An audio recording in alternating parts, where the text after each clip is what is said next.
Hello everyone and welcome back to another video up here in the woods. Later on we're going to get a campfire on the go and I'm going to cook some T-bone steaks and some campfire spuds, jacket spuds. But before we do any of that we're doing some spring cleaning. The shed is a right tip. There's loads of stuff everywhere. Because it's been so damp and the temperatures fluctuated so much over the winter, there's just mould everywhere on our bed. My drinks cabinet's full of mould. It's ridiculous. So Trish is in there at the moment with some Dettol wipes. She's doing her best to try and clean it up because we're going to spend the night in there tonight. So yeah, I think we're going to be busy cleaning up for the next couple of hours. Then we'll get the campfire on the go. So I'll catch up with you in a bit.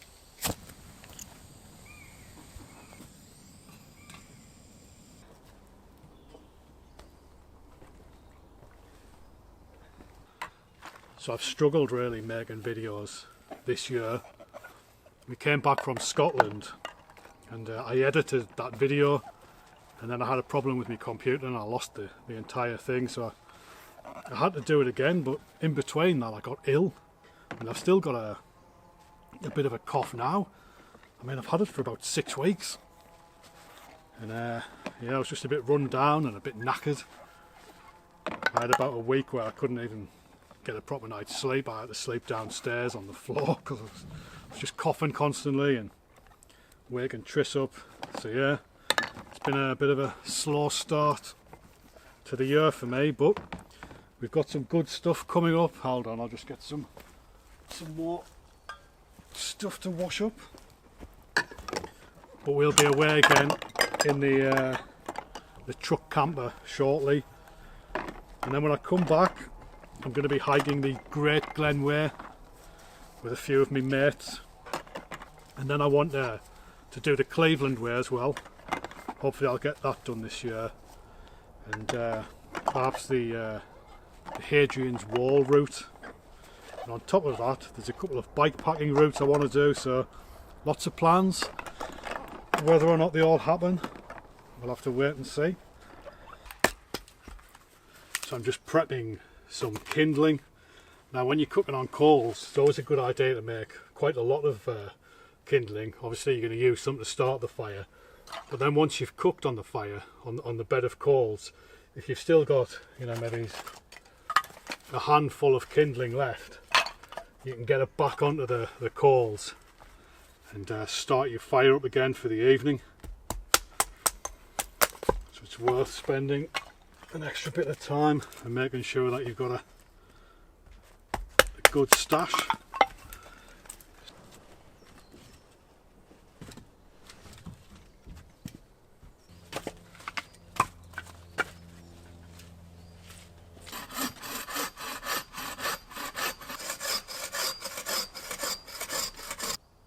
So I'll be using my tried and tested method of building a layer of hardwood on the bottom of the fire pit so we get some good coals later on.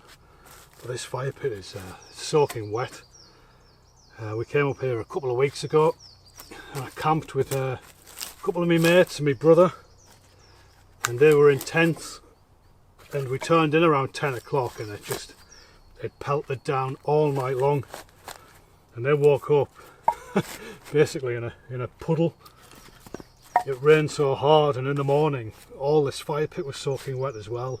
The ground's just absolutely saturated.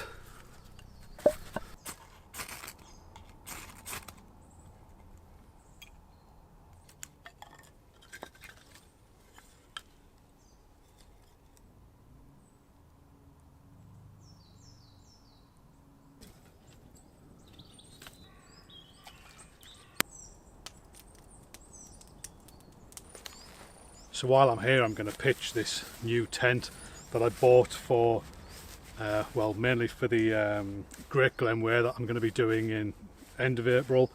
It's a Gossamer Gear the One. It's like a one-person trekking pole tent. So I've got the tent itself here. Now it does come with some pegs or stakes or whatever you want to call them, but I've replaced them with 6 MSR Groundhog pegs and a couple of the Fjallraven ones that I've got. So there's like 8 pegs in there. The tent and altogether that weighs 740 grams, which is exactly half the weight of my Jack Wolfskin Exolite 1, which is my current one-person tent. So it's a pretty good saving. This is a single skin tent. Not sure how I'll get on in colder weather, mind, with the condensation, but I'll just bring a sponge with me. And I've got a Tyvek sheet that I use with the Jack Wolfskin tent. Not really sure how heavy that is, probably about, I don't know, I'm not going to try and guess, but it's not very heavy.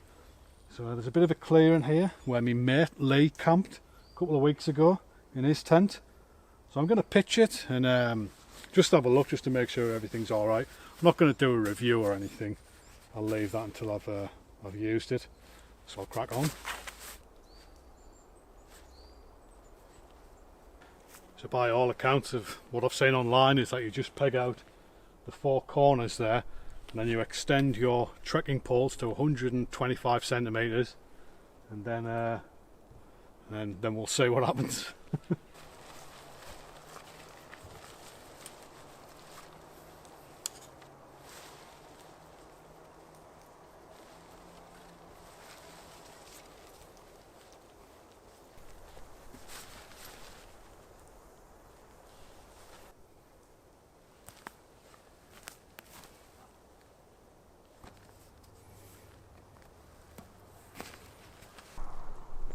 Yeah, so that's not too bad.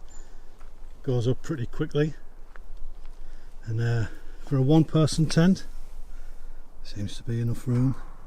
You can see the way the pole comes out at an angle, so it gives you a bit more like room for getting dressed and, like, you know, putting a jacket on and off and all that kind of stuff. And I think that if I unclip this here, yeah, look in there, I can roll that door back as well. Yeah, so on this back side you've got a bit of a hood here to keep the rain out, and then underneath you've got a big mesh panel there. Hopefully that should help with airflow. And it does seem to sit a little high off the ground as well. This front panel's mesh, and then there's a mesh box there and another one there at the top. So, but yeah, I'm gonna have to get a larger sheet of Tyvek for the bathtub. It's made out of sil nylon, this tent, and because it's so light it does feel a little fragile, so I think I'll have to take care. But those are the trade-offs really if you want to lighten your pack. Well folks, we're gonna have to melt our olive oil. That's how cold it is in the shed. It's frozen solid, and also our steaks are still frozen. So we're just gonna put these here by the fire. Oh, actually they're not too bad. Probably give those another hour to defrost. But we've got a good bed of coals here, and then we'll get the Campfire Spuds on shortly. I forgot how to cook them. Do you remember, Tris? No. No, I haven't cooked them since about 1993 when I was in the Scouts. Actually, I wasn't in the Scouts in 1993 because I was 17. They told us to leave. Beer review time. So this is a Northern Monk Northern Star chocolate caramel biscuit porter, 5.2%. But I know I'm gonna like this.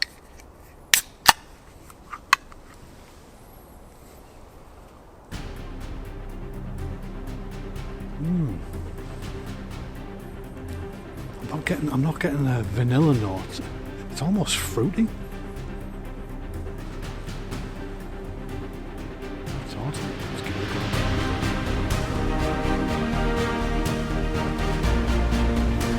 Oh.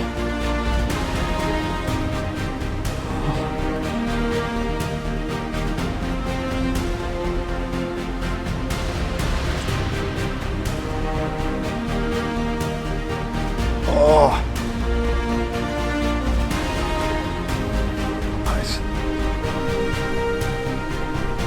It's beautiful. Go and have a taste of this, Tris. Can I get a glass? Yeah, get a glass. Is that all I get? Well.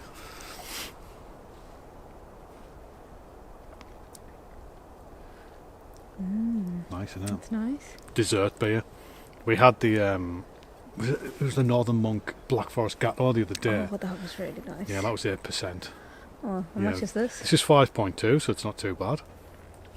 But that is lovely. So we give that one a thumbs up. What do you reckon, Tris? Yeah, thumbs Marks up. out of 10? 8. 8. Ooh. Yeah, I would say it's probably, as far as stouts go, that's an 8 out of 10, isn't it? Solid performance. Cheers, everyone. Cheers. Right, folks, I've prepared the spuds. So what I've done is I've put a bit of olive oil on them, some Himalayan rock salt, pepper, and then just tightly wrap them in the foil.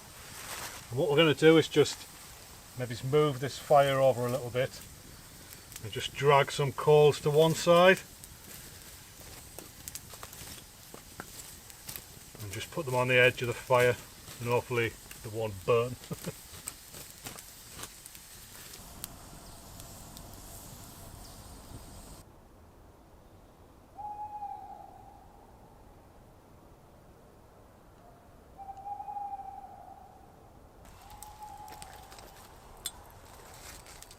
Just checked the spuds and they're nice and soft, so they're done. But we're just going to wait for this log here to burn down a little bit, and then we'll get the steaks on. You might be able to hear the tawny owl. Doesn't sound like he's too far away. But it's pretty cold, isn't it, Tris, now? Yeah, it is. Yeah, it's a chilly night. I forgot my jacket. Yeah, Tris didn't bring a jacket. But this fire's keeping us warm, isn't it? Yeah.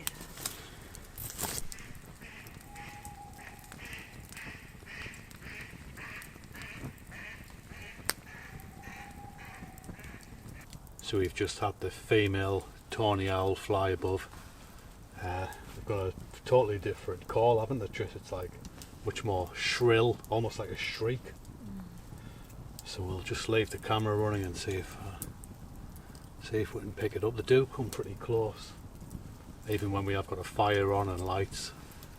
They don't seem to shy away from the area.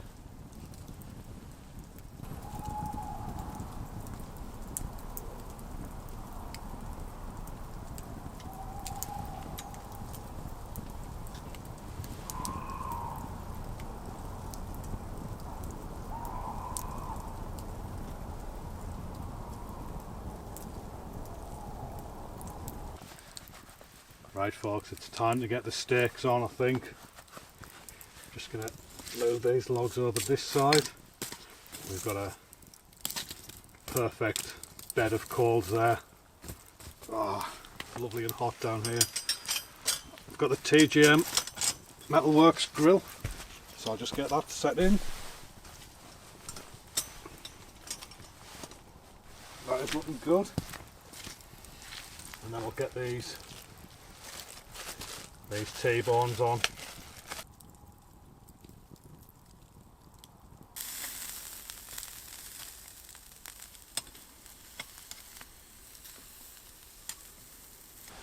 So we're just gonna get these spuds out, see how they're looking.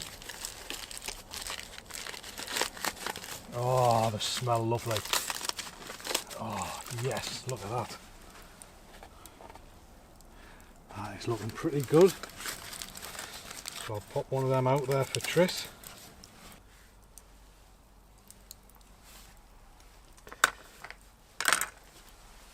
And I'll just grab your steak for you.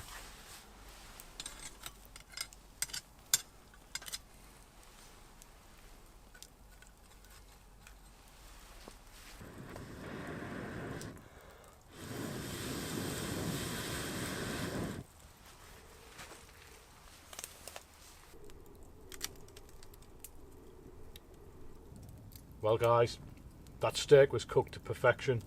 Really tasty. I enjoy a T-bone steak. Potatoes were lovely and soft. We had a little bit of salad for some healthy stuff on the side there. It was alright, wasn't it, Tris? No, it was really good. Can't complain. But we've just restoked the fire. We've got a kettle on because somebody's got to do the washing up.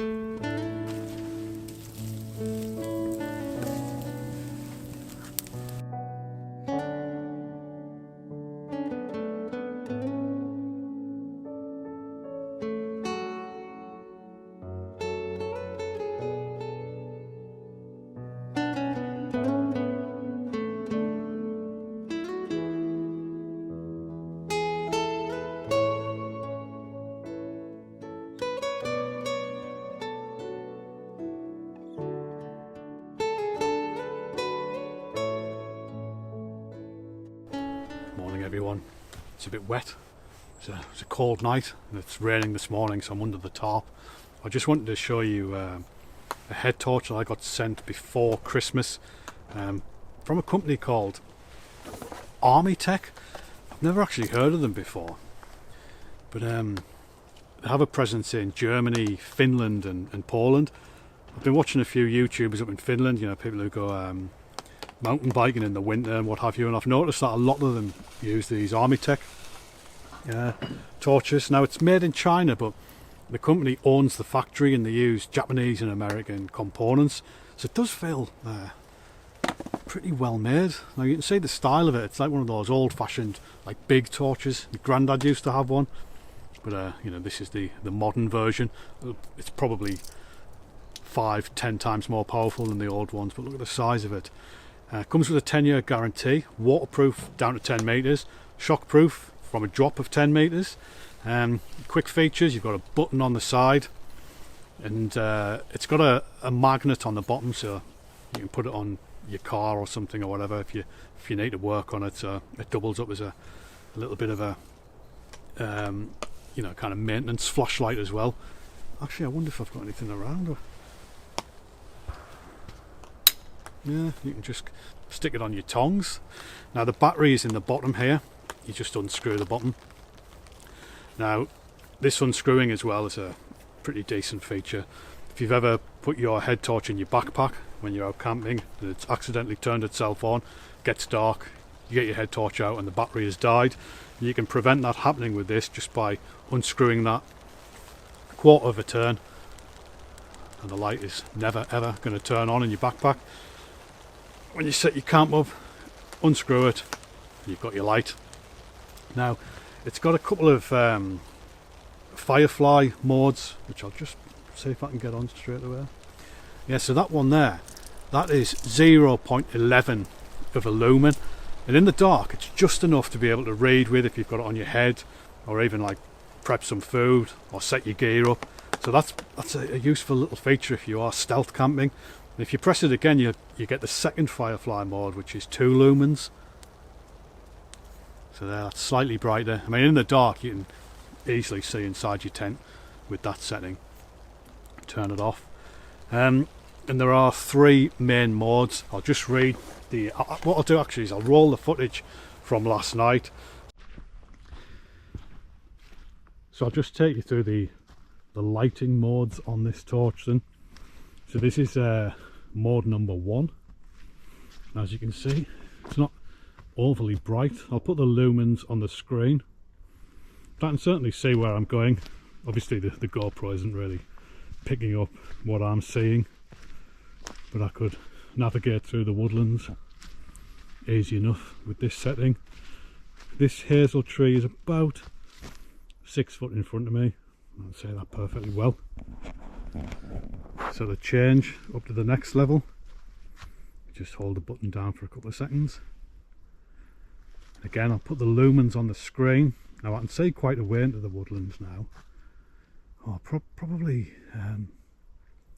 maybe 30 metres, clearly enough. So this is giving me quite a bit of visibility. Not really sure how it's looking on the GoPro, to be honest, but I can certainly see where I'm going. Just have a look at the ground there. You could probably come down the side of a mountain in fairly decent weather in the dark with just this setting alone. Now I'm gonna hold the button down again and get the third setting. This is 400 odd lumens, but I'll confirm that on the screen. Now I can see, oh, I can see the moon coming up there. Can you make that out? Oh, that looks good. Oh god, it's a full moon. But yeah, I can see perfectly well. This is excellent visibility for me. Like I say, I've been using this torch for a while. I took it up to Scotland with me, and I've been using it ever since when I've been up here on the nights. And it's just going to negotiate this little bridge. Ooh, a bit muddy, but yeah, I mean, the third setting here, ideal for general camping or just like duties in the woods. Now you can get the full strength on, which is 1200 lumens. You've just got to press the button twice in quick succession, which I'll do now. There we are, so we're at 1200 lumens. I can see the tops of the trees, see everything around me.